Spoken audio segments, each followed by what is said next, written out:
உங்களை சுற்றி எத்தனை பிரச்சனை இருந்தாலும் ஒரு நண்பர் உங்கள் கூட இருந்தால் நீங்கள் ஜெயிச்சிடலாம். அந்த ஒரு நண்பர் யார் நினைக்கிறீங்களா?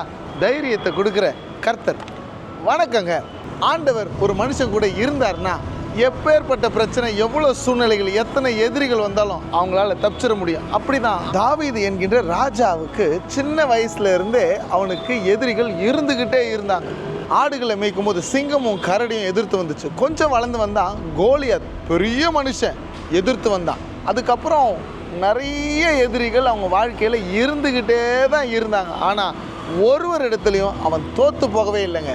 காரணம் என்ன தெரியுமா?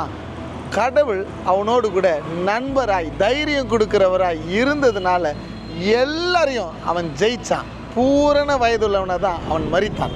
தாவீது சொல்லுகிறார், கர்த்தரை எப்பொழுதும் எனக்கு முன்பாக வைத்திருக்கிறேன், அவர் எனது வலது பார்சத்தில் இருக்கிறபடியால் நான் அசைக்கப்படுவதில்லை என்று. எவ்வளோ பெரிய பிரச்சனையாக இருந்தாலும், எவ்வளோ எதிரிகள் இருந்தாலும் அவர்களை எதிர்கொள்வதற்கு மனதைரியம் வேணும். அந்த மனதைரியத்தை கொடுக்கிற கடவுளோடு கூட நெருங்கி பழகுங்க. Have a nice day. God bless you.